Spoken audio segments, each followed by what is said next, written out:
दुर्गा कवच का आसरा, भरो पिहर सासरा। कहते सुनते हुकार भरते, सभी के भंडार भरते। सत सत नमन, जय माता दी। नमस्कार प्रिय भक्त गणों, आपका स्वागत है हमारे YouTube चैनल RRR वर्मा। प्रिय भक्त गणों, आज की कथा बहुत ही विशेष है।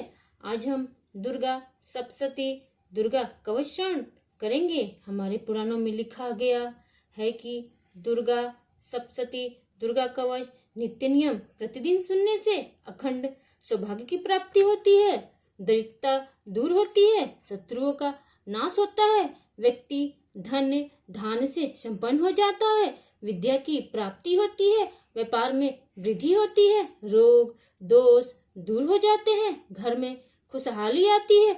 ऐसे में कथा कही जाए, सुनी जाए, महा फलदायी होती है। सभी देवी देवताओं का आशीर्वाद व्यक्ति के समस्त जीवन धन्य सुखमय हो जाता है। प्रिय भक्तगणों, इसलिए कथा को अंत तक सुनिएगा, बीच में छोड़कर कथा का निरादर ना करें। जय मां अम्बे। कमेंट में माता सती के पिता का नाम बताएं। इससे पहले हम कथा को शुरू करें, अगर आपने हमारे चैनल RRR वर्मा को सब्सक्राइब नहीं किया तो कृपया सब्सक्राइब करें, लाइक करें, शेयर करें, बेल बटन अवश्य दबाएं। आपका यह प्रयास हमारे लिए बहुत ही महत्व रखता है। देवी दुर्गा कवच का पाठ हिंदी में प्रस्तुत है। इस पाठ से शरीर के समस्त अंगों की रक्षा होती है।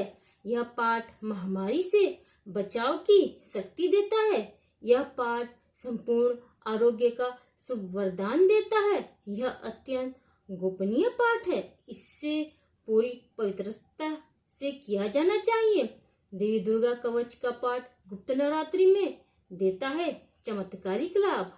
मार्कंडेय जी ने कहा, हे पितामह, जो इस संसार में परम गोपनीय तथा मनुष्य की सब प्रकार से रक्षा करने वाला है, और जो अब तक अपने दूसरे किसी के सामने प्रकट नहीं किया हो, ऐसा कोई साधन मुझे बताइए।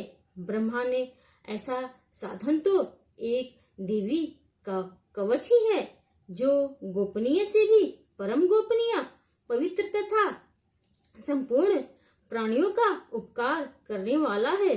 महामुने उसे श्रवण करें। प्रथम नाम शैलपुत्री है, दूसरी मूर्ति का नाम ब्रह्मचारिणी है, तीसरा स्वरूप चंद्रघंटा के नाम से प्रसिद्ध है, चौथी मूर्ति को कुष्मांडा कहते हैं, पांचवी दुर्गा का नाम सगंध माता है, देवी के छठे रूप को कात्यायनी कहते हैं, सातवां कालरात्रि और आठवां स्वरूप महागौरी के नाम से प्रसिद्ध है, नवी दुर्गा का नाम सिद्धिदात्री है। ये सब नाम सर्व महात्मा वेद भगवान के द्वारा ही प्रतिपादित हुए हैं। ये सब नाम सर्व महात्मा वेद भगवान के द्वारा ही प्रतिपादित हुए हैं। जो मनुष्य अग्नि में जल रहा हो, रणभूमि में शत्रुओं से घिरा गया हो, विषम संकट में फंस गया हो, तथा इस प्रकार भय से आतुर होकर जो भगवती दुर्गा की शरण में प्राप्त हुए हो, उनका कभी कोई अमंगल नहीं होता। युद्ध समय संकट में पड़ने पर भी उनके ऊपर कोई विपत्ति नहीं दिखाई देती, उनके शोक दुख और भय की प्राप्ति नहीं होती। जिन्होंने भक्ति पूर्वक देवी का स्मरण किया है, उनका निश्चय ही अभ्युदय होता है। देवेश्वरी, जो तुम्हारा चिंतन करते हैं, उनकी तुम निसंदेह रक्षा करती हो। चामुंडा देवी प्रेत पर आरूढ़ होती है, वराही भैंसे पर सवार करती है, इंद्री का वाहन ऐरावत हाथी है, वैष्णवी देवी गरुड़ पर ही आसन जमाती है, महेश्वरी वृषभ पर आरूढ़ होती है, कौमारी का मयूर है, भगवान विष्णु की प्रियतमा लक्ष्मी देवी कमल के आसन पर विराजमान है और हाथों में कमल धारण किए हुए हैं। वृषभ पर आरूढ़ ईश्वरी देवी ने श्वेत रूप धारण कर रखा है। ब्रह्मा देवी हंस पर बैठी हुई है और सब प्रकार के आभूषणों से विभूषित है। इस प्रकार ये सभी माताएं सब प्रकार की योग शक्तियों से संपन्न है। इनके सिवा और भी बहुत सी देवियां हैं जो अनेक प्रकार के आभूषणों की शोभा से युक्त तथा नाना प्रकार के रत्नों से सुशोभित हैं। ये संपूर्ण देवियां क्रोध में भरी हुई हैं और भक्तों की रक्षा के लिए रथ पर बैठी दिखाई देती हैं। ये शंख, चक्र, गदा, शक्ति, हल और मूसल, खिटक और तोमर, परशु तथा पास, कुंत और त्रिशूल एवं उत्तम शंख, धनुष आदि अस्त्र शस्त्र अपने हाथ में धारण करती हैं। दैत्यों के शरीर का नाश करना, भक्तों को अभय दान देना और देवताओं का कल्याण करना ही उनके शस्त्र धारण का उद्देश्य है। महान रुद्र रूप, अत्यंत घोर पराक्रम, महान बल और महान उत्साह वाली देवी, तुम महान भय का नाश करने वाली हो। तुम्हें नमस्कार है। तुम्हारी ओर देखना भी कठिन है। शत्रुओं का भय बढ़ाने वाली जगदम्बिक, मेरी रक्षा करो।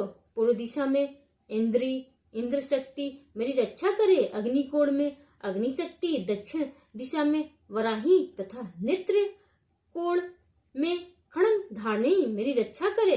पश्चिम दिशा में वारुणी और वायव्य कोण में मृग पर सवारी करने वाली देवी मेरी रक्षा करे। उत्तर दिशा में कौमारी और ईशान कोण में शूलधारिणी देवी रक्षा करे। ब्रह्माणी, तुम ऊपर की ओर से मेरी रक्षा करो और वैष्णवी देवी नीचे की ओर से मेरी रक्षा करे। इसी प्रकार 100 को अपना वाहन बनाने वाली चामुंडा देवी 10 दिशाओं में मेरी रक्षा करे। जया आगे से और विजया पीछे की ओर से मेरी रक्षा करे। वाम भाग में अजिता और दक्षिण भाग में अपराजिता रक्षा करे। अधोतिनी शिखा की रक्षा करे। उमा मेरे मस्तक पर विराजमान होकर रक्षा करे। ललाट में मालाधारी रक्षा करे और यशस्विनी देवी मेरी भौहों का संरक्षण करे। भौहों के मध्य भाग में त्रिनेत्रा और नथुनों की यमघटा देवी रक्षा करे। ललाट में मालाधारी रक्षा करे और यशस्विनी देवी मेरी भौहों का संरक्षण करे। भौहों के मध्य भाग में त्रिनेत्रा और नथुनों की यमघटा देवी रक्षा करे। नासिका में सुगंधा और ऊपर की ओठ में चर्चिका देवी रक्षा करे। नीचे के ओठ में अमृतकला तथा जीवा में सरस्वती रक्षा करे। कौमारी दांतों की ओर चंडिका कंठ प्रदेश की रक्षा करे। चित्रघंटा गले की घाटी और महामाया तालू में रखकर रक्षा करे। कामाक्षी टोढ़ी की ओर स्वर्ग मंगला मेरी वाणी की रक्षा करे। भद्रकाली गिरिया में और धनुधरी पृष्ठवंश मेरुदंड में रहकर रक्षा करे। कंठ के भारी भाग में नील ग्रीवा और कंठ की नली में नल कुबेरी रक्षा करे। दोनों कंधों में खंडगिनी और मेरी दोनों भुजाओं की व्रजधारिणी रक्षा करे। दोनों हाथों में दंडनी और उंगलियों में अंबिका रक्षा करे। सुलेश्वरी नखों की रक्षा करे। कुलेश्वरी कुछ ही पेट में रहकर रक्षा करे। महादेवी दोनों स्तनों की और शोक विनाशिनी देवी मन की रक्षा करे। ललिता देवी हृदय में और शूलधारिणी उदर में रहकर रक्षा करे। नाभि में कामनी और ग्रह भाग की गृहश्वरी रक्षा करे। पुतना और कामिका लिंग की और महिषा वाहिनी गुद्दा की रक्षा करे। भगवती कटी भाग में और विंध्यवासिनी घुटनों की रक्षा करे। संपूर्ण कामनाओं को देने वाली महाबला देवी दोनों पिंडलियों की रक्षा करे। नरसिंही दोनों घुटियों की और तेजस्वी देवी दोनों चरणों की पृष्ठभाग की रक्षा करे। श्री देवी पैरों की उंगलियों में और तलवासिनी पैरों के तलुए में रहकर रक्षा करे। अपनी डाढ़ों के कारण भयंकर दिखाई देने वाली दष्टा कराली देवी नखों की और उद्धव केसनी देवी केसों की रक्षा करे। रोमावलियों के छिद्रों में कोबेरी और त्वचा की वगीश्वरी देवी रक्षा करे। पार्वती देवी रक्त, मज्जा, वसा, मांस, हड्डी और मेद की रक्षा करे। आंतों की कालरात्रि और पित्त की मुकुटेश्वरी रक्षा करे। मूलाधार आदि कमल केशों में पद्मावती देवी और कफ में चूड़ामणि देवी स्थित होकर रक्षा करे। नख के तेज की ज्वालामुखी रक्षा करे, जिसका किसी भी अस्त्र से भेदन नहीं हो सकता। वह अभेदा देवी शरीर की समस्त संधियों में रहकर रक्षा करे। ब्रह्माणी, आप मेरे वीर की रक्षा करे। छत्रेश्वरी छाया की तथा धर्मधारिणी देवी मेरे अहंकार, मन और बुद्धि की रक्षा करे। हाथ में व्रज धारण करने वाली व्रज हस्ता देवी मेरे प्राण, अपान, व्यान, उदान और समान वायु की रक्षा करे। कल्याण में से सुशोभित होने वाली भगवती कल्याण शोभना मेरे प्राण की रक्षा करे। रस, रूप, गंध, शब्द और स्पर्श, इन विषयों का अनुभव करते समय योगिनी देवी रक्षा करे तथा सत्वगुण, रजोगुण और तमो गुण की रक्षा सदा नारायणी देवी करे।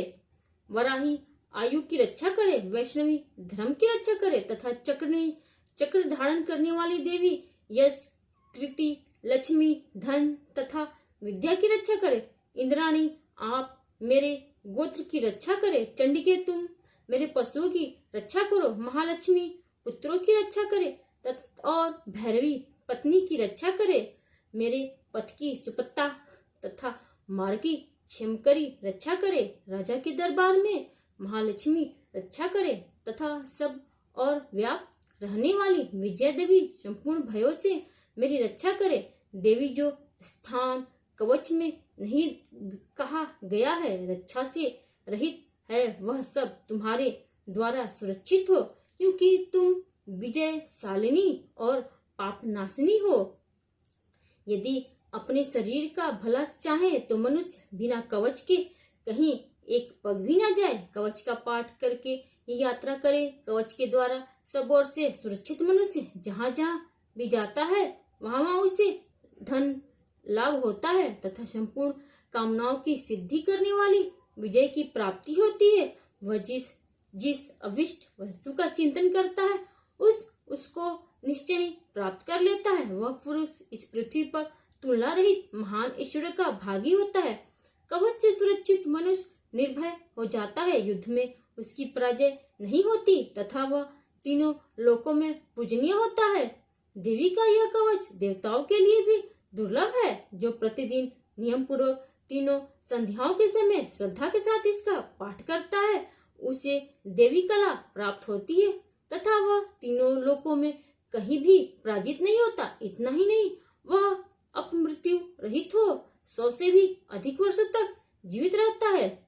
मकरी, चेचक और कोढ़ आदि उसकी संपूर्ण व्याधियां नष्ट हो जाती है। कनेर, भांग, अफीम, धतूरे आदि का स्थावर विष, सांप और बिच्छू आदि के काटने से चढ़ा हुआ जंगम विष तथा अहिफेन और तेल के संयोग आदि से बनने वाला कृत्रिम विष, ये सभी प्रकार के विष दूर हो जाते हैं, उनका कोई असर नहीं होता।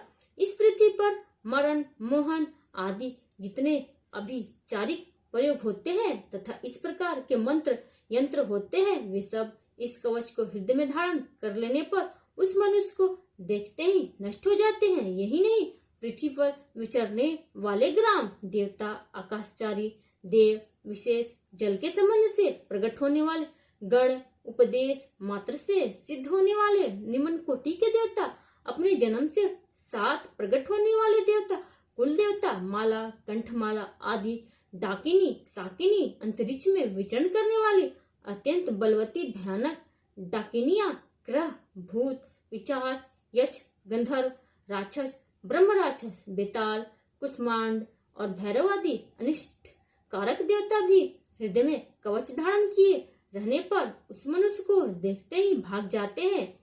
कवचधारी पुरुष को राजा से समान वृद्धि प्राप्त होती है। यह कवच मनुष्य के तेज की वृद्धि करने वाला और उत्तम है।